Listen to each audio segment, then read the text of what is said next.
Paano mag-process ng deposit sa CBEX gamit ang ating GCash? Step 1. I-convert ang ating peso currency to USDT Tron. Mag-login lang sa ating GCash account. Make sure na nakapag-cash in na tayo sa ating GCash. At mayroon ng laman ang ating available balance wallet sa GCash. Para makapag-convert tayo sa ating sa GCrypto. Kapag may laman na ang ating available balance wallet, i-click lang View All Services. At scroll up lang natin hanapin ang GCrypto. I-click ang GCrypto.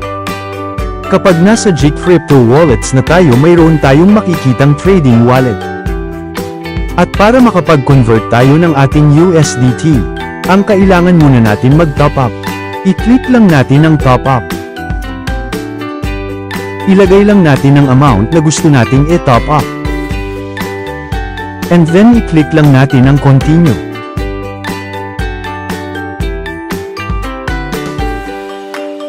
Click pay. Kapag tapos na tayo mag-top up at mayroon ng laman ng ating trading wallet, pwede na tayo mag-convert ng USDT Tron. I-click lang natin ang See All. And then scroll up lang natin at hanapin lang natin ang USDT Tron.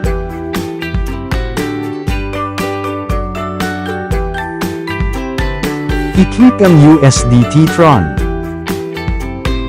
I-click lang natin ang Buy. Ilagay lang natin ang amount na gusto natin i-convert na USDT Tron.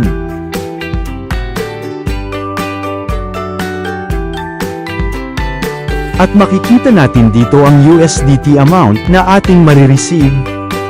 And then scroll up lang natin. I-click natin ang Buy USDT Tron.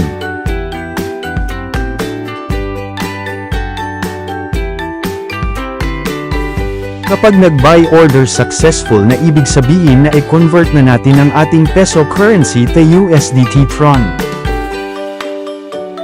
Step 2. Mag-refill or recharge ng ating balance sa ating CBEX account.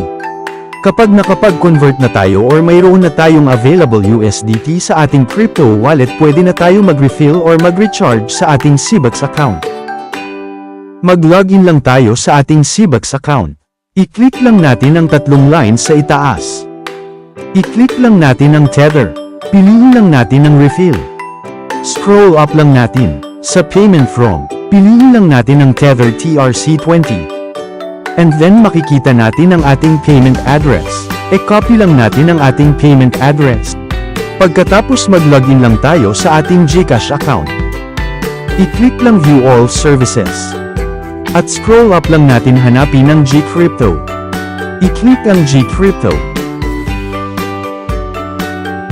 I-click lang natin ang See All.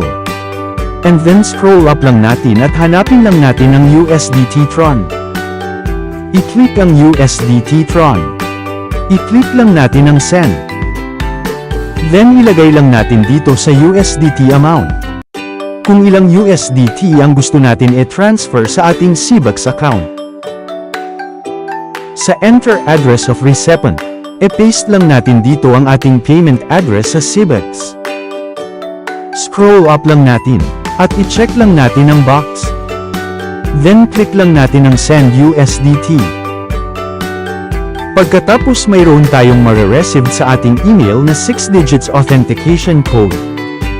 Open lang natin ang ating email account. At hanapin lang natin ang email messages ng GCrypto verification code. I-click natin email messages. Kunin lang natin ang 6 na digit verification code. And then i-type lang natin.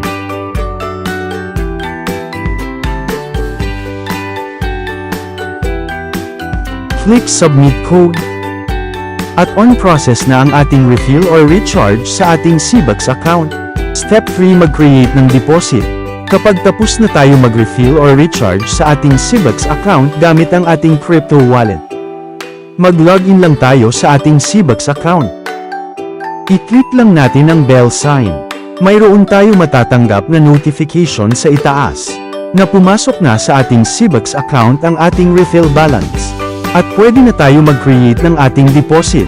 I-click lang natin ang tatlong lines sa itaas. And then scroll up lang natin. At hanapin lang ang Create Deposit. I-click ang Create Deposit. Pumili lang tayo ng ating investment category kung saan natin gusto mag-invest. USDT asset, crypto asset, at venture asset. Pagkatapos pumili lang tayo ng ating investment plan. Depende sa ating investment amount kung saan natin gusto mag-invest. And then nilagay lang natin ang ating deposit amount. Scroll up lang natin. I-click natin ang Create Deposit. At mayroon tayo matatanggap na notification successfully deposit. Ganun lang kung paano mag-process ng deposit sa CBUX gamit ang ating GCash.